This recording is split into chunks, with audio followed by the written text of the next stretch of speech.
Tal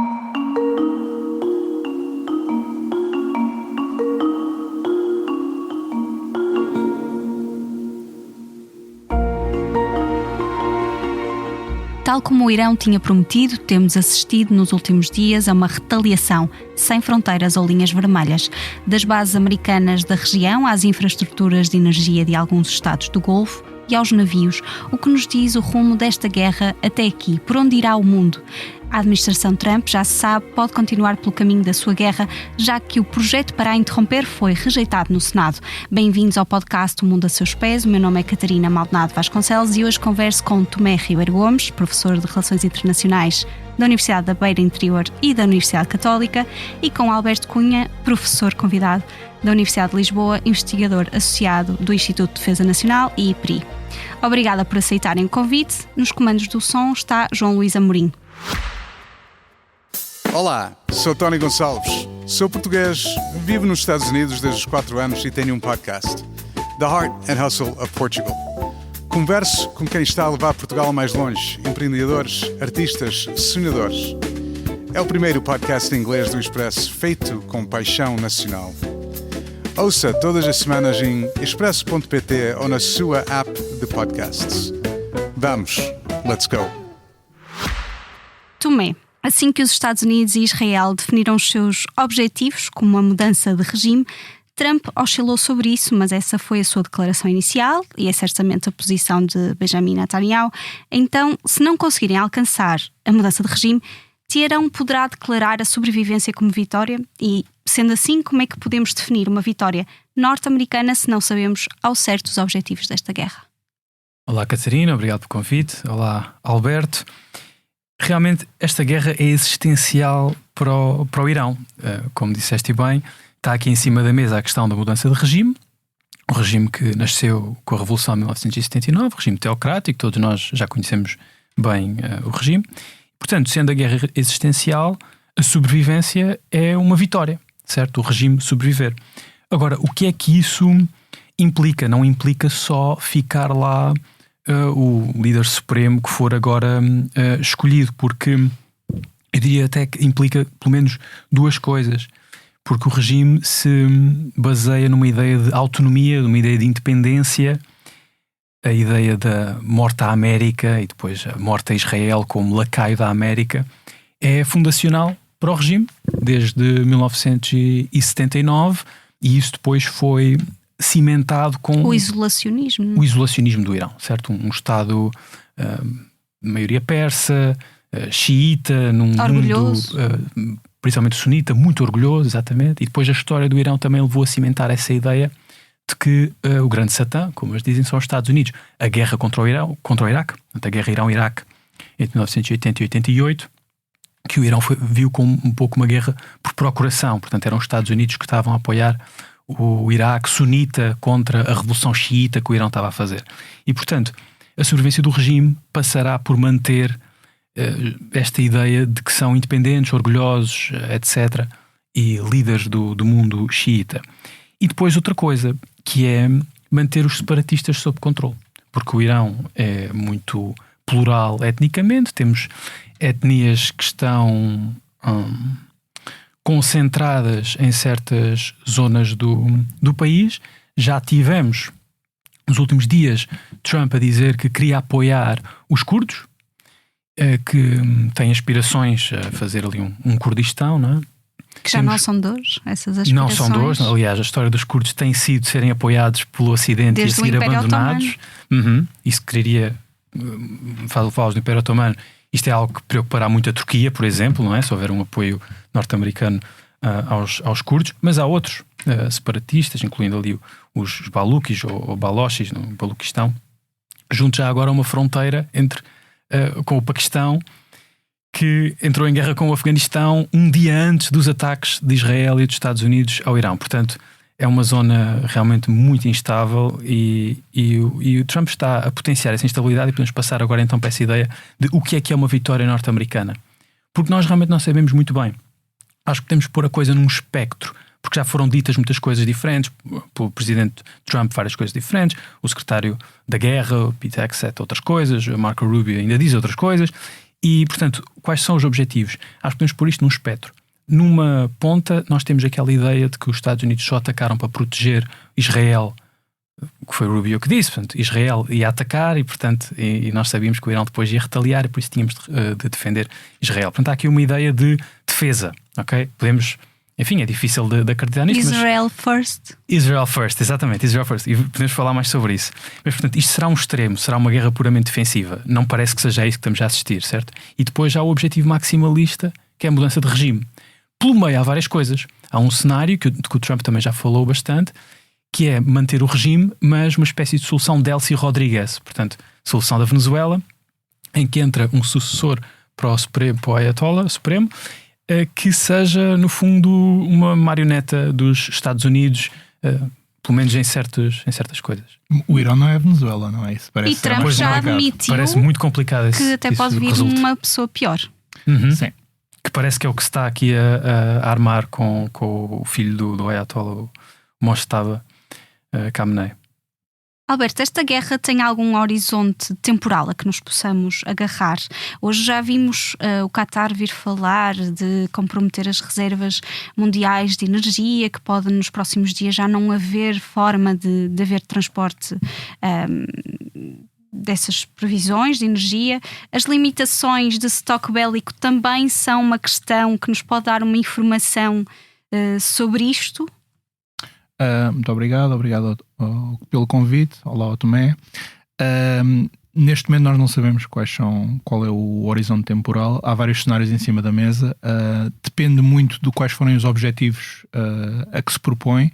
E, mais uma vez, pego nesta ideia do espectro, nós podemos ir de uma guerra de curto prazo, apenas de uma pequena intervenção, a uma guerra geral de longo prazo.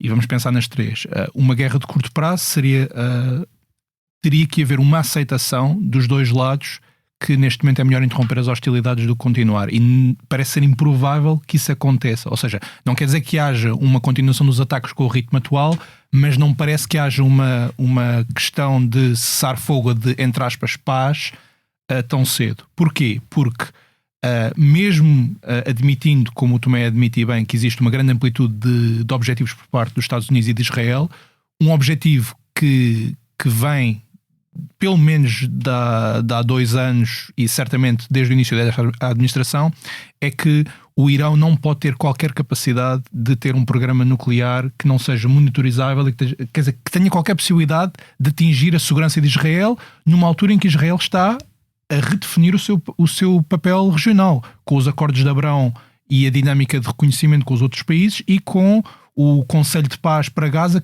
que ainda não se sabe bem o que é, mas é uma tentativa de Israel de ser o poder regional na área ocidental do Médio Oriente. Bem, esses objetivos não estão cumpridos. E desta forma arrisca, por exemplo, o declínio global dos Estados Unidos? Esta decisão não arrisca o declínio dos Estados Unidos e não é Israel que está a arrastar os Estados Unidos para esse cenário? Bem, eu vou dar uma resposta que não sei se é muito popular, mas é uma resposta que eu já dei em vários sítios. Eu acho que o declínio dos Estados Unidos já começou e a forma como a política externa norte-americana tem vindo a ser conduzida, pelo menos desde o presidente Obama, é um sinal claro de declínio.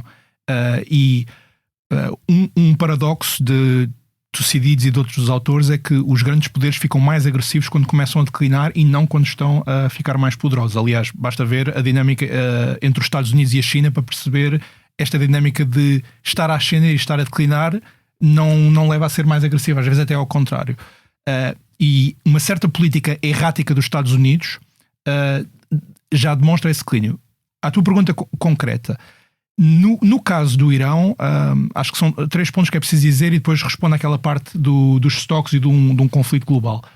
Em primeiro lugar, se há a política desta administração que é suportada por boa parte do establishment de Washington, é a política em relação ao Irão. Esta é a política dos Estados Unidos em relação ao Irão há muito tempo.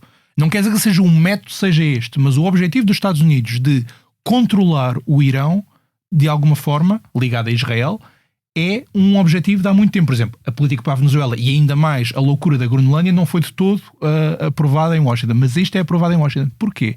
Porque desde Kissinger, Brzezinski, todos os pensadores, o principal objetivo geopolítico dos Estados Unidos é impedir uma coligação da Eurásia e garantir que tem autonomia estratégica a autonomia energética e não aceitar a autonomia estratégica dos seus rivais. Ora, o facto do Irão ter um regime que não é necessariamente aliado da China, mas é um inimigo dos Estados Unidos, que faz parte das cadeias do Belt and Road, que faz parte de uma certa coligação anti-hegemónica na Eurásia, esse regime, se for controlado ou se for neutralizado, isso é uma vitória para qualquer presidente dos Estados Unidos. E para Israel também. Pronto. Agora, sintetizando a questão dos estoques e o que é que poderá ser um conflito mais generalizado. Eu não sou um especialista militar e, portanto, grain of salt, quando eu faço nos estoques, o que se tem ouvido são 2 factos. Primeiro, Israel diz que conseguiu, Tomé talvez me ajude, pelo menos 70% da capacidade de mísseis balísticos do Irão já foi usada ou já foi destruída nestes dias, só que isto são números de Israel. Sim. E o que nós também sabemos é que o Irão tem revelado uma enorme capacidade de construir mísseis de forma barata e de adaptar-se. Isto é uma guerra assimétrica. E numa guerra assimétrica, os Estados adaptam-se. Ora, o Irão não é um Estado qualquer. O Irão não é o Iraque e não é a Venezuela. O Irão é um império. O Irão chamava-se Pérsia até 1935. Um império que nunca foi colonizado pelos países ocidentais, o que não é algo que seja, digamos, muito normal no Médio Oriente. E é um país de 92 milhões de habitantes. Portanto, eu não acho que, do ponto de vista militar, o Irão esteja à beira dos joelhos, como alguns querem dizer, e não acho que a capacidade de fazer uma guerra assimétrica, que é uma guerra existencial, como o Tomé diz, seja limitada por uma capacidade de estoques. Vou concluir com a questão do conflito global. Eu espero que não haja um conflito global, porque o conflito global poderá evoluir para fazer a guerra do Iraque parecer um ensaio, não é? Uma guerra no Irão... há várias dimensões. Primeiro, a dimensão civil, falaste dos baluchis, podemos falar dos curdos. Aqui nos curdos há um ponto interessante a ser explorado no futuro, que é os Estados Unidos e Israel estão com imensa vontade de ajudar os curdos, mas a Turquia, quando ouve falar em apoio aos curdos, fica logo muito nervosa. Portanto, eu não sei se vai acontecer. Em ajudar ou em instrumentalizar? Exatamente. Instrumentalizar completamente. E o segundo ponto é, se houver uma guerra geral no Médio Oriente, além das consequências humanitárias absolutamente, quer dizer, nós não podemos pensar, porque já há conflitos no Afeganistão, no Paquistão, isto é uma zona extraordinariamente instável. Em termos de energia, países, a Europa, mas por exemplo a China, estão completamente dependentes, quase a 50%, de necessidades energéticas desta zona do mundo. Só um fecho temporário do Estreito de Hormuz já causou uma evolução no preço do petróleo. Se houver uma guerra generalizada nesta zona, e com isto concluo, isto vai ser uma nova crise mundial que nós nem sequer conseguimos pensar ainda como é que poderá ser. À parte de Portugal, que depende muito das reservas da Argélia e da Nigéria, a União Europeia desviou essa necessidade da energia russa com os Estados Unidos, o Qatar e a Noruega, não é? Mas não chega. E um ponto que é preciso perceber... Ou seja, os Estados Unidos também vão vender mais petróleo? Vão. E isso é um ponto também importante para perceber, porque nós às vezes falamos do errática, da loucura do Trump, mas às vezes há um método na administração. Não é um método que é necessariamente bom para os europeus. É que os Estados Unidos e a Europa são dependentes ainda do Médio Oriente, mas nós somos muito mais dependentes do que os Estados Unidos. Os Estados Unidos têm mais autonomia e se houver, aliás, um aumento no preço de algumas destas commodities energéticas, a Europa perde, porque nós somos um consumidor neto, exceto certos países como a Noruega e o Reino Unido, mas a Europa, a União Europeia como um todo. Mas os Estados Unidos, como também são produtor e são exportador, não perdem necessariamente. Ou seja, do ponto de vista das consequências energéticas de um conflito nesta região, já para não falar das consequências humanitárias, a Europa está mais na calha para sofrer essas consequências do que os Estados Unidos. Não quer dizer que os Estados Unidos estejam imunes, mas nós estamos menos imunes do que os Estados Unidos. O que significa que a tolerância ao risco dos Estados Unidos de um conflito no Médio Oriente, que é mais longe, simplesmente geografia. A geografia interessa muito na geopolítica, ou interessa bastante.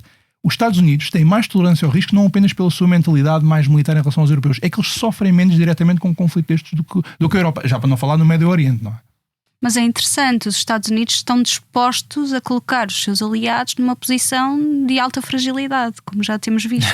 Sim, eu acho que nós temos que repensar o que é que aliados significa para esta administração americana e há uma leitura atenta da nova estratégia nacional dos Estados Unidos, que cada presidente publica. E assim, talvez, mais uma vez, vou pedir emprestar esta expressão do espectro. Isto de ser aliado nas relações internacionais é tudo um espectro, mas claramente, e não é apenas com esta presidência de Trump, nós no espectro parceiro aliado, amigo. Nós chegámos a ser, entre aspas, amigos dos Estados Unidos, embora com divisão de poder, certamente já não estamos aí. E eu não sei, continuamos a ser aliados, mas os nossos interesses não são os mesmos dos Estados Unidos. E, por exemplo, tudo o que é conflitos que podem ser generalizáveis no Médio Oriente, e eu recordo que nem o Presidente nem o Secretário da Defesa excluíram a hipótese de ter boots on the ground. Isto é uma coisa gravíssima. Portanto, nós não sabemos o que é que vai acontecer simplesmente, e não sei se o Tomé concorda com isso. Do ponto de vista das consequências imediatas de um conflito destes, a Europa tem mais consequências imediatas do que os Estados Unidos.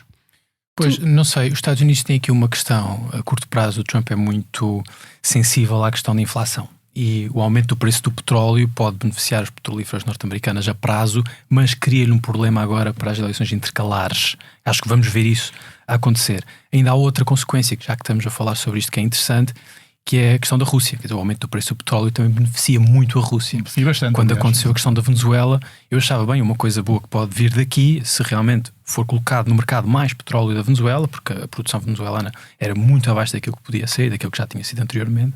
Nesse caso, vai ser bom para a Europa na questão da Rússia, porque aí a Rússia tem mais dificuldade a financiar-se através do petróleo. Portanto, isto muda essa equação.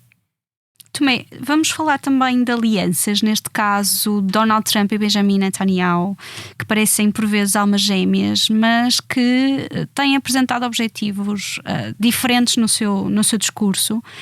Já são dois líderes que se alinharam quanto às suas metas para esta guerra, ou este improviso constante pode não servir o projeto israelita mais vasto de hegemonia regional baseado na dominação militar? Eu falo da parte dos Estados Unidos, este improviso. Uma democracia no Irão serviria aos propósitos de Israel, por exemplo? O que parece é que a estratégia dos Estados Unidos para o Médio Oriente está a ser ditada por Israel. Isto é muito diferente do que já aconteceu no passado, nem sempre, mas se pensarmos, por exemplo, em Henry Kissinger, que pode-se pensar o que se pensar dele, mas o consenso é que era alguém que sabia pensar em termos estratégicos. Já é a segunda vez que o citamos aqui hoje. É verdade, é verdade. Junto com o Brzezinski. O Kissinger tinha muito esta noção de que os Estados Unidos tinham de apoiar o aliado israelita, mas precisavam de reter margem de manobra, precisavam de reter autonomia sobre o que é que acontecia no Médio Oriente. E isso manifestou-se em várias ocasiões. Se olharmos para 73, para a Guerra do Yom Kippur, em que Israel viu-se muito aflito, portanto, também entendeu isto como uma guerra existencial, porque foi atacado simultaneamente pelo Egito a sul e pela Síria a norte, e pediu ajuda aos Estados Unidos, material militar, e Kissinger não quis dar imediatamente tudo. Porquê? Porque podendo graduar, podendo racionar o apoio, mantinha margem de manobra para dizer a Israel o que é que Israel devia fazer pós-guerra. Israel estava dependente. Estava dependente. E Kissinger percebia que se desse tudo a Israel, seria depois Israel a decidir como é que ficava a ordem na região. E esse apoio acaba por acontecer, esse apoio massivo em termos de equipamento militar dos Estados Unidos a Israel, e por dois fatores principais. Por um lado, porque Kissinger percebe que a União Soviética estava a apoiar a Síria e o Egito com material militar. Já podemos falar depois aqui de paralelos para a China hoje em dia, esta ideia de uma competição por procuração no Médio Oriente, mas por um lado não queria ficar atrás da União Soviética, por outro lado os israelitas, que a partir dos anos 60 foram desenvolvendo em segredo armamento nuclear com a ajuda da França, contra os desejos dos Estados Unidos. O presidente Kennedy foi muito contra isto. Mas nesta altura em 73 já tinham armamento nuclear, e mandaram aprestar as ogivas nucleares, os caças que depois carregariam as bombas nucleares, por saberem que os Estados Unidos saberiam que isto estava a acontecer. E portanto era um sinal que enviaram aos Estados Unidos de que estavam tão desesperados que podiam recorrer ao nuclear. E os Estados Unidos, que sempre tiveram como grande objetivo estratégico pós-Segunda Guerra evitar coisas deste género, para evitar a proliferação nuclear, certo? Porque isso acontecesse depois, outros países quereriam também chegar ao armamento nuclear. Portanto, Kissinger acaba por fazer esse apoio. Trump, por outro lado, nem tem a preocupação, não parece ter a preocupação de ter uma política externa para o Médio Oriente diferente da de Netanyahu. Aconteceu no primeiro mandato, nós tivemos acordos de Abraão, esta ideia de normalização, que podemos ver como um objetivo estratégico que interessava aos Estados Unidos e que foi levado a cabo até certo ponto por Trump. E não foi só um momento de acordos de Abraão, depois foram-se juntando outros países. No segundo mandato tivemos Trump apertar Netanyahu no caso da Síria, porque Israel tem intervindo na Síria desde que caiu Bashar al-Assad, mas queriam fazer mais. Aparentemente foram refriados pelos Estados Unidos. E também no caso do bombardeamento do Qatar por Israel, em que os Estados Unidos também aparentemente apertaram com Israel, e foi isso depois que deu o acordo de Gaza. Portanto, até havia aqui sinais de que Trump, nesta relação com Netanyahu, tinha alguma vontade própria.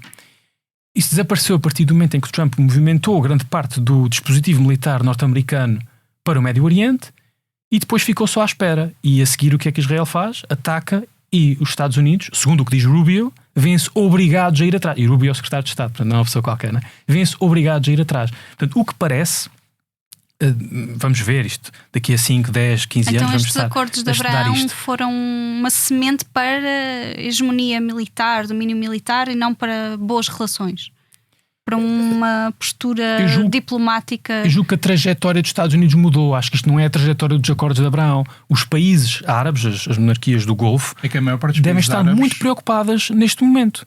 A maior parte dos países árabes aderiram aos acordos de Abraão. E, aliás, um dos pontos interessantes deste conflito é o isolamento praticamente total do Irão, desde que perdeu os proxies na Síria e de um certo enfraquecimento do Hezbollah. E, por exemplo, a falta de cuidado do Irão em manter países como Oman, que ainda estavam ali numa dinâmica de mediador, fora deste conflito.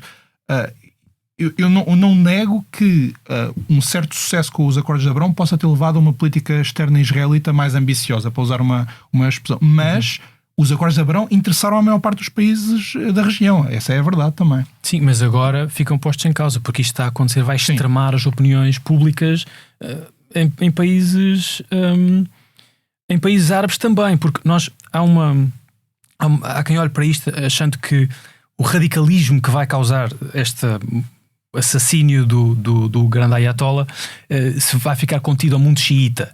E eu não acho que seja assim. Acho que isto também vai rapidamente contagiar o mundo sunita, e há um precedente histórico para olhar para isto, que é se olharmos para o que aconteceu depois da Revolução de 79. A Revolução de 79 não faz só com que o mundo xiita fique mais conservador, mais teocrático, etc. Isso também acontece no mundo sunita. Por exemplo, a Arábia Saudita... É o wahabismo, que é uma revolução paralela. Não é? Exatamente. Fecha o regime torna-se muito mais conservador para tentar impedir que haja uma rebelião de elementos conservadores que estão inspirados pela Revolução Iraniana. Portanto, isto pode refazer realmente ali o Médio Oriente, e já agora, já que estamos a falar de consequências, também vai dar gás a recrutamentos de islamistas radicais, certo? E, portanto, isto é uma coisa que nós vamos sentir provavelmente na Europa. Também, outra coisa, já estou a entrar muito pelas consequências, mas... Isso, só um ponto que é importante para reforçar aquilo que tu disseste, a questão do radicalismo, é que também há politização da política externa em regimes autoritários. Ou seja, o facto de os líderes, muitos deles não democraticamente eleitos, de países árabes, quererem fazer acordos com Israel, não quer dizer que as populações, nomeadamente depois do conflito em Gaza, do que aquilo que se passou em Gaza, que queiram fazer esses acordos. Ou seja, alinham porque os regimes não permitem neste momento uma politização direta, uma liberdade para dizer. Mas não quer dizer que as populações estejam alinhadas com isso. E se Israel... se este conflito entre o Irão e Israel for demasiado longe, que é isso que nós estamos aqui a falar, esta tensão entre os líderes que querem, vamos simplificar, fazer negócios com Israel e com os Estados Unidos, e as populações que têm uma visão muito diferente de Israel, esta tensão pode aumentar. E juntemos a isso o facto de o modelo que era vendido por esses líderes que estavam a vender isso às suas populações era de prosperidade através de uma ideia de... campeonatos mundiais, turismo de luxo, etc. Que quando acontece o que nós estamos a ver, a ideia de segurança, exatamente, não é? Hubs de aviação, hubs económicos, quando a segurança fica posta em causa, esse modelo vai colapsar. O modelo económico Que faz com que eles peçam este sacrifício às suas populações de normalizar aqui as relações com Israel. Portanto, isto para eles pode ser catastrófico. Alberto, há pouco o Tomé falava da não proliferação do Irão, ou falava na verdade da proliferação israelita, mas eu pergunto-te, a não proliferação nuclear do Irão poderia ser encarado pelo mundo livre como apesar de nós não sabermos hoje de que mundo livre Donald Trump quer ser líder, mas a não proliferação nuclear do Irão poderia ser encarado pelo mundo livre como uma causa justa para esta guerra? Uma razão? Isto é uma pergunta complexa que requer uma resposta annoying à professora universitário, e eu vou começar por fazer uma nota prévia que eu acho que é importante, que é: o regime do Irão é um regime comprovadamente deplorável, mas isso não é necessariamente a resposta à tua pergunta. Quando nós falamos, há todo um debate, temos a Wedley Ball, temos uma data de autores que falam sobre a legitimidade nas relações internacionais. Há 3 grandes potenciais de legitimidade para uma intervenção destas, e é engraçado que estas 3 explicações foram usadas pelos vários lados em poucos dias. A primeira é a autodefesa. Alguém me atacou, eu estou em autodefesa. Portanto, é legítimo, por exemplo, que a Ucrânia ataque alvos russos. Porquê? Porque a Ucrânia foi atacada. O segundo é um mandato das organizações internacionais, peço desculpa, que são aceitos, nomeadamente as Nações Unidas. Ou seja, o Conselho de Segurança, por exemplo, dá um mandato para intervir por uma questão humanitária, económica, o que seja. E a terceira é uma questão preventiva. E este terceiro é muito maleável, não é? Porque eu dizer que te vou atacar preventivamente porque eu sei que tu vais fazer um ataque, mas se eu atacar preventivamente, nós não chegamos a saber se tu fazes o ataque, porque eu estou a dizer que é preventivamente. Ora, esta é uma explicação extraordinariamente plástica que pode ser usada. Se nós e não há um preâmbulo legal para isso. Não há, é muito complicado. E completando aqui esta resposta, há vários exemplos. A guerra do Iraque é o exemplo mais clássico do abuso do preventivo, porque eles... Sim. Houve várias razões, e a questão da democracia, mais um regime absolutamente deprovável, não há qualquer dúvida, e eles disseram em 2003 que iam atacar, aliás, uma coisa parecida com o que o Witkoff diz agora, porque eles estão à beira de ter tecnologia nuclear que pode atingir, e depois eles foram lá, fizeram um ataque, conquistaram o país, e não existia Netanyahu diz isso há 40 anos. Essa tecnologia, exatamente. E só que um ponto: quando nós saímos destas 3 explicações, portanto, autodefesa, sistema internacional e ataque preventivo, a única coisa que nós temos é a questão dos valores. Ora, a questão dos valores é outra vez extraordinariamente maleável. Por exemplo, a Rússia, uma das explicações, e eu convido as pessoas, se tiverem tempo e paciência, para verem o discurso que o Putin fez a partir do seu gabinete no dia a seguir a invadir a Ucrânia. Porque a maior parte do discurso é sobre legitimidade para eles. E porquê? Ele atacou a Ucrânia porque a Ucrânia representava valores nazis e anti-russos, e que o Ocidente estava ali a criar um país que era artificial. Mas, repare, isto não cria legitimidade. Portanto, é uma resposta muito complexa. Infelizmente, no fim, depende. E nós vemos que estas 3 explicações, e tanto a questão dos valores, significa que eu posso trazer, ou tentar trazer legitimidade, trazer patos à minha intervenção militar. E agora com isto concluo a questão do mundo livre. Bem, por um lado, eu acho, e não sou só eu a achar, que estes Estados Unidos não são os Estados Unidos da hegemonia liberal, nem tão interessados em ser os Estados Unidos da hegemonia liberal que foram na maior parte do pós-Guerra Fria. Mesmo a administração de George W. Bush, que eu achava que ia ser sempre, para sempre, o pior presidente dos Estados Unidos em política externa, mas não sabemos ainda, vamos ver, fazia questão de arranjar explicações, lá está, legítimas no sentido da ordem liberal. Ora, esta administração não tenta fazê-lo. Sim. E isso cria, lá está, grandes problemas aos aliados, que novamente é um termo que está em atualização, porque isso que o Bush fez permitiu que os países se posicionassem. Era possível acreditar naquela informação que dizia que havia um programa nuclear iraquiano, ou não, certo? Era possível juntarmos, como Portugal fez, como o Reino Unido fez, como Espanha fez. E se tu acreditasses, era legítima a intervenção. Agora não existe, não te podes agarrar a nada, porque ele não dá munições, justificações legais ou proto-legais. E mais uma diferença, só para concluir esta comparação com 2003, que é instrutiva. Mesmo em 2003, não sei se os ouvintes se lembram, houve 2 inspeções da Agência de Energia Atómica no Iraque para ver precisamente se existiam armas que legitimassem a intervenção. Ora, neste caso nós não tivemos isso. Mais uma vez, o Irão é um regime deplorável, mas isso em si não é gênese para uma intervenção, porque se um país como os Estados Unidos fosse intervir militarmente em todos os regimes deploráveis, teríamos muitos regimes. Portanto, a violência, o poder militar é destrutivo, certo? Destrói. Ou seja, cria desordem. É muito difícil utilizar a violência para criar ordem. É esse o desafio da estratégia. Uma boa estratégia o que faz é emprega esta força destrutiva para criar ordem. Eu acho que Trump não percebe isto. Eu acho que Trump não sabe isso. Trump usa o poder militar para dar vitórias para dar canal, não é? Para aparecer nas notícias. Mas há pessoas na administração dele que pensam de forma um bocadinho mais ordenada. Por exemplo, Stephen Miller, por exemplo, é uma pessoa que tem um pensamento mais ordenado. O Elbridge Colby. No entanto, não se percebe até que ponto é que as pessoas não estão a trabalhar post-facto, não é? Estão a trabalhar depois da coisa acontecer, que foi o que apareceu agora aqui. E tem sido, acho que muito óbvio, a desorientação em Marco Rubio, no Departamento de Estado e no Departamento de Guerra, que é assim que se chama agora, com o Pete Hegseth. Acho que a falta de coordenação, de articulação, de uma estratégia é óbvio. Portanto, eu até agora, do que eu vi, enfim, nós somos jovens, estamos na casa dos 30, mas este é o único presidente que parece não ter estratégia, parece não querer fazer estratégia. O que é algo... E o potencial de haver caos, de haver interseção, até os caças abatidos, por exemplo, no Kuwait. Mas eu por acaso, por acaso é a primeira vez neste podcast que eu discordo um bocadinho de ti. Eu acho que esta administração tem uma estratégia. Simplesmente a estratégia significa a transição de uma hegemonia, de uma ordem que existia do mundo livre ocidental liberal para uma lógica de agarrar-se à sua esfera regional alargada nas Américas. Sim. E ter proxies ou satélites de poderes regionais noutros continentes e apoiar a política externa nesses continentes. Isso é uma estratégia. Sim, mas para isso tu queres, é o que está na National Security Strategy que já referiste, para isso tu queres um Médio Oriente estável, estabilizado. No entanto, a forma que eu não estou a dizer que na estratégia de Donald Trump não faça sentido utilizar violência contra o Irão. Estou a dizer que essa violência tem de ser controlada estrategicamente para produzir o efeito.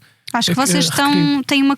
Acho que sim, acho que estamos a dizer a mesma coisa. Estão a debater a diferença entre estratégia e objetivos, provavelmente. Certo, eu acho que devem ser objetivos estratégicos. Parece-me que Donald Trump tem objetivos táticos que depois, no fim, não se consolidam numa estratégia. Sim, exatamente. Não produzem o objetivo estratégico, o efeito estratégico.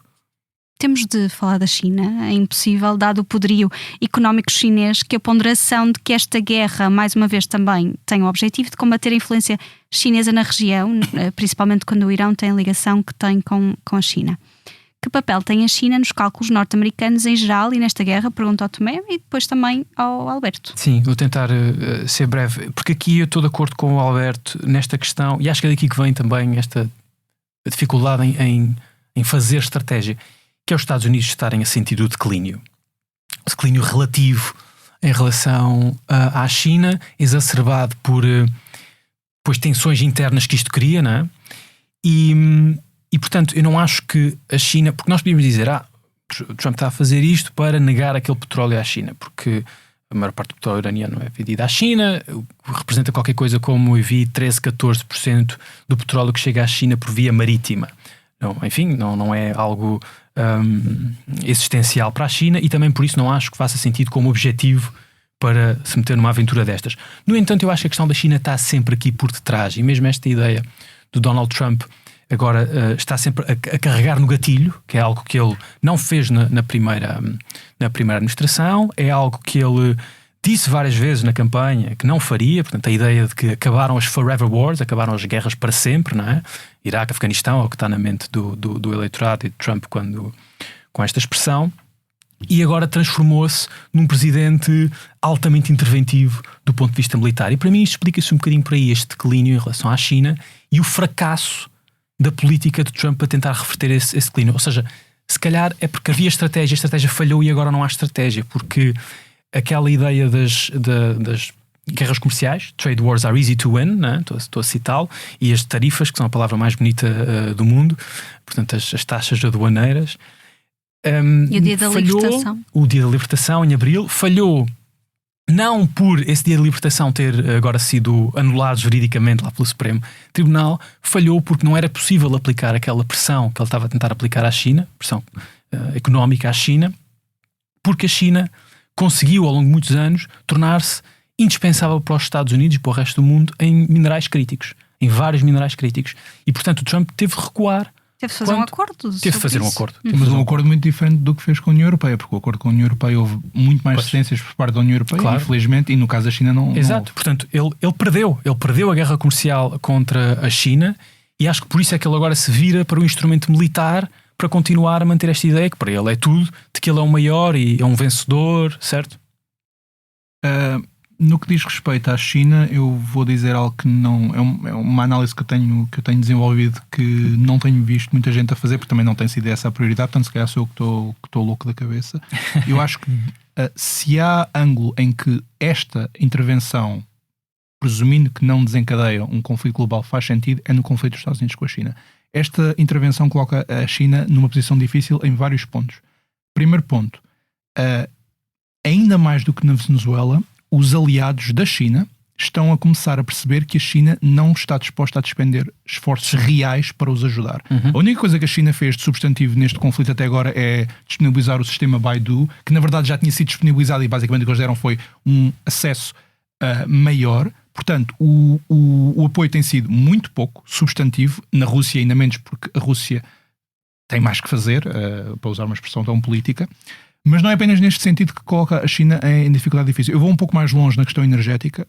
Não sei a percentagem exatamente, mas tanto na questão energética como na questão do Belt and Road, o controle desta zona, deste Golfo Pérsico, por parte da China, ou pelo menos por forças que sejam amigáveis para a China, sem presença massiva dos Estados Unidos ou dos seus aliados, é crucial. Mais uma vez, os Estados Unidos estão a colocar a China perante uma escolha difícil, que é proteger esse seu projeto ou abandoná-lo, e significar que os Estados Unidos está a disrupção. Mas há mais outro ponto, que é a China tem tentado, como noutras regiões, imiscuir-se na política de alianças dos Estados Unidos com os poderes regionais do Médio Oriente, e mais uma vez a China está perante uma escolha muito difícil neste conflito.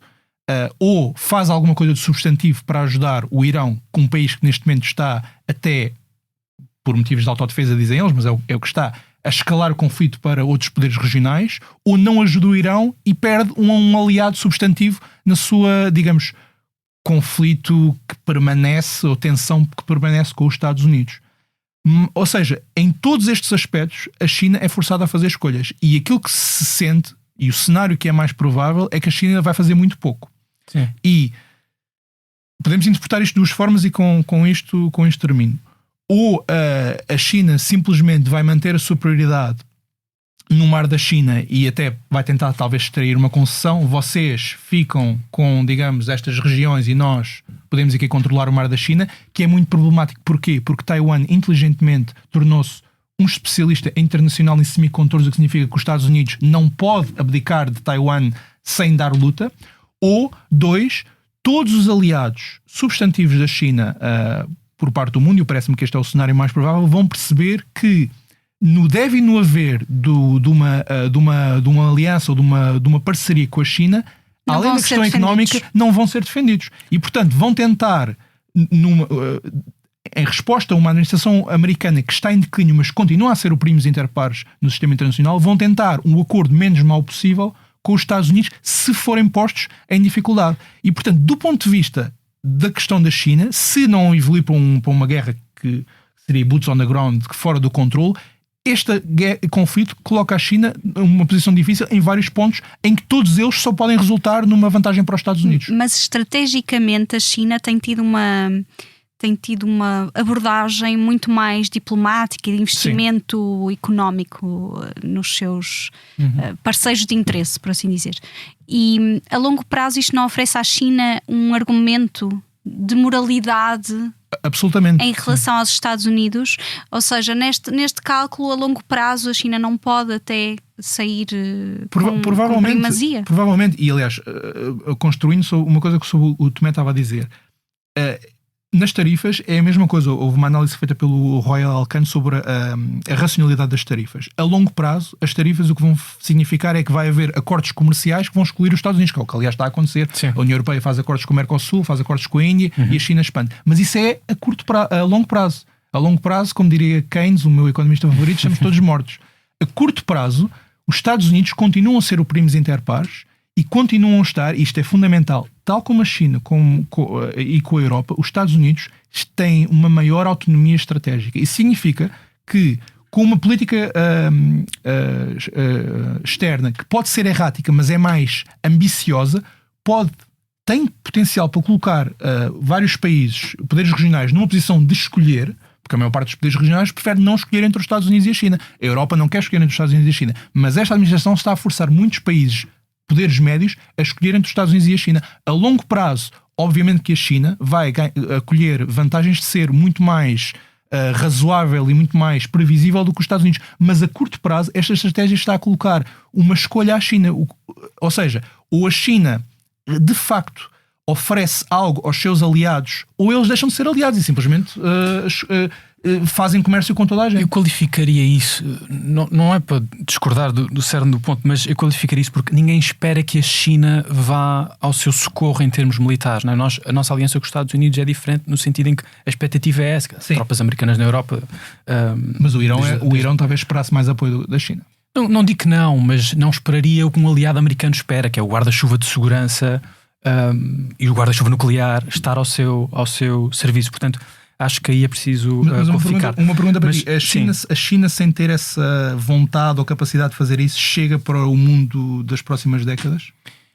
Eu acho que não é por acaso que a China adotou essa postura, não é? A China percebeu que ia crescer e, portanto, não ia ser não quis antecipar a parte militar. Portanto, a China está a construir o poderio militar. Quintal. Exatamente. E, aliás, uma das formas de fazer isso tem a ver realmente com os tais acordos comerciais que faz com imensos países, que tem também a ver com o controle de recursos estratégicos. É interessante, estás a falar dessa questão da China estar vulnerável do ponto de vista de energia. Comparativamente com os Estados Unidos? Comparativamente com os Estados Unidos, sim. E eu acho que Trump também percebe isso. Ou seja, Trump, quando vê que não tem a manivela económica das tarifas para usar contra a China, mas sabe que tem a manivela da energia, daí que tente controlar mais o petróleo das Américas, no caso da Venezuela, e, pensava eu, também tentasse controlar do ponto de vista no Médio Oriente, e não me parece que isto esteja a levar para isso, porque acho que os fatores de instabilidade são tão grandes. Mas já agora, temos aqui uma citação histórica, temos o Deng Xiaoping a dizer 1987, para vermos como a China tem um plano de longo prazo, sim. E que não é militar, tem a ver com outras coisas. Diz assim: o Médio Oriente tem petróleo, a China vai ter metais críticos, certo? E portanto, a partir daí constroem a sua posição indispensável nas redes de abastecimento destes metais, portanto, na produção e na refinação. Os Estados Unidos podem fazer uma disrupção delas com os seus aliados militares e a sua força militar. Pode tentar, mas lá está, eu acho que continua esta dicotomia energia e metais na cabeça de Trump, certo? Porque Trump está a tentar apertar a China do ponto de vista energético. Sim. Agora, se isso funciona ou não, vamos ver. A Rússia pode continuar a abastecer a China, há projetos conjuntos que eles podem fazer e que têm interesse em fazer no Ártico, há cada vez mais recursos. Enfim, isto é uma incógnita, não é? Mas é cada vez mais fácil. Podem ajudar em termos de serviços de informações, por exemplo? Sim, já estão a ajudar. Sim. Eu não estou a dizer, atenção, eu não estou a dizer que esta intervenção no Irão vai ajudar. Eu acho que na cabeça dos Estados Unidos está que esta intervenção coloca escolhas à China. Vamos lá ver. Nós não estamos na cabeça da China. A estratégia deles faz sentido e tem feito sentido. Eu acho que mais tarde ou mais cedo, pela forma como esta administração americana funciona, mas pela forma como a ordem internacional, a Rússia é uma potência mais agressiva, temos conflitos ali na zona do Paquistão e da Índia, a China, mais tarde ou mais cedo, será forçada a escolher. E eu não tenho certeza que depois possam adiar essa escolha por muito mais tempo. Mas isso pode nos levar para uma coisa bastante complicada, que é, se no longo prazo a coisa está complicada para as Chinas, podem olhar para isto como uma oportunidade a curto prazo, que é os Estados Unidos estão a gastar muitas munições e especialmente de mísseis interceptores, que são muito caros, portanto sistemas de defesa antiaérea. Isso faz com que os Estados Unidos estejam numa posição pior para defender Taiwan. Em poucos segundos, quais são os piores receios que têm para esta guerra? Olha, é isto. Se a China aproveita isto para fazer qualquer coisa sobre Taiwan, é muito mau. Mas há uma questão que nós ainda não falámos, que decorre desta instabilidade toda, que é uma possível onda de refugiados. A onda de refugiados da Síria desestabilizou a Europa, mudou a política europeia de todos os países europeus. Em 2015, a Síria, na altura, devia ter uns 20 milhões de habitantes, anda pelos 20, 25 milhões, como o Alberto já disse. O Irão são 92 milhões de habitantes. o que é uma onda de refugiados que pode advir de uma guerra civil, pode advir de um regime mais repressivo que resulta daqui, pode... Sim, já agora, o provável sucessor do Ayatollah é ainda mais conservador e mais hardline. Exatamente. E, portanto, estes refugiados... E vai querer vingar, não é? Provavelmente. No mínimo vai ter de lidar com os separatismos que agora estão mais encorajados por isto que está a acontecer, não é? E, portanto, se estes refugiados todos vêm para a Europa, o que é que acontece aos nossos... o que é que acontece a muitos níveis, mas também politicamente, certo? Até porque estes refugiados estarão, no meio destes refugiados, estarão inevitavelmente alguns elementos radicalizados e a probabilidade de isso acontecer é ainda maior quanto mais os Estados Unidos estão a mostrar que realmente têm capacidade para destruir um dos líderes, o líder principal do mundo xiita, certo? E portanto, aí depois temos os partidos de extrema-direita, populistas, a ganhar também aqui um argumento. Portanto, isto realmente pode ser algo que vai gerar consequências muito grandes. É também um argumento a favor do nuclear, ou não? Da proliferação. Sim, mas isso eu acho que nem precisava que isto acontecesse. Acho que desde que Trump voltou para a Casa Branca, que eu estou convencido que a trajetória é essa.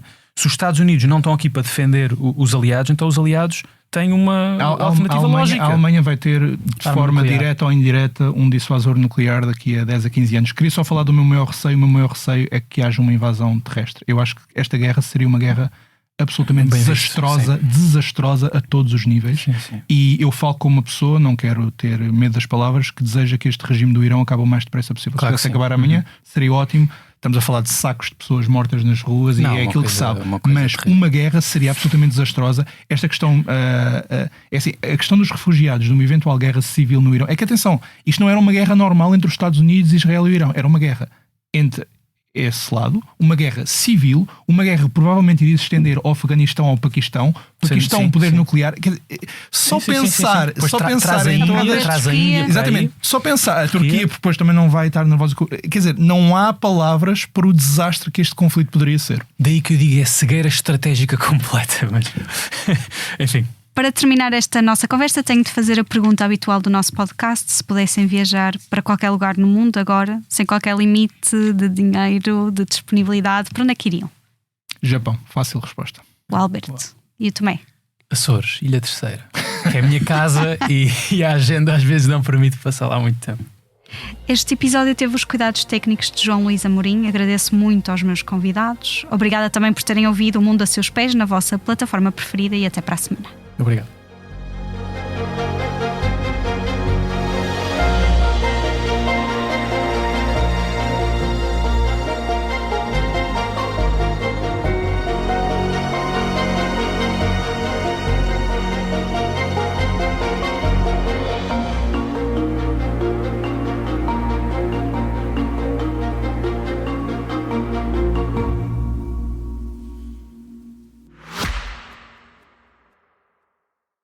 Olá, sou Tony Gonçalves. Sou português, vivo nos Estados Unidos desde os 4 anos e tenho um podcast, The Heart and Hustle of Portugal.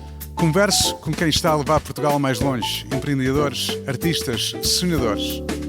É o primeiro podcast em inglês do Expresso feito com paixão nacional. Ouça todas as semanas em expresso.pt ou na sua app de podcasts. Vamos, let's go!